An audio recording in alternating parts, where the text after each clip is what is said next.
ito na nga, mga kabatang helmet. Ano ba? Ano ba kaibahan ng namin sa natin?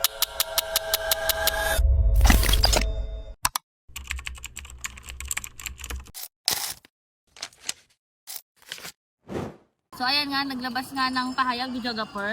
Ito hindi ko malaman kung slip of the tongue or ito yung nasa subconscious state ng utak niya or talagang lutang. O ito yung kwento niya or ito yung bago niyang script. Ito, panoorin po natin. Antayin natin, tapos kunan natin ng picture, tapos ilabasan na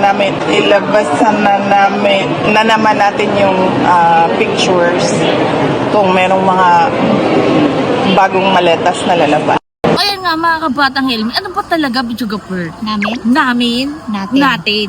Kasi di ba namin, kami lang, hindi ka belong.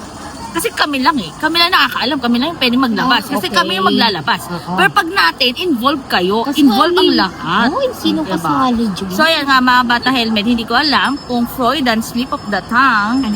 Freudian slip of the tongue. Eh, F-R-E-U. O basta yun na yun. Si Sigmund Freud. Sigmund Freud. Google nyo. Pwede naman. Google nyo lang, pwede naman din mag-Google. Mag-fact check kayo kasi baka malay nyo, di ba? Hindi man pala totoo yung sinasabi ko. Pero ayun nga. Totoo yan. Oo, syempre malamang kasi inaral ko yan. Pero ayun nga mga kabatang helmet. Hindi natin alam kung ano ba yung gusto iparating dito ni Madam Sara Duterte. Kung nagkamali lang ba siya. O intentional yung pagkakamali niya. Joe? Or it's a joke. Kasi malamang sa malamang, baka sa mga susunod na araw, may marinig na naman tayo na joke. Sinabi ganyan! Hindi ako nagpara! O, diba? Hindi ako nakagalit. Pero ayan nga, mga bata helmet. Comment nyo lang kung masasabi dyan. Pero hindi talaga ako makaget over dun sa karton. Masyado nyo na yung sinabuhay yung karton. Pati yung taong bayan, niladamay nyo sa pagkahilig nyo sa karton.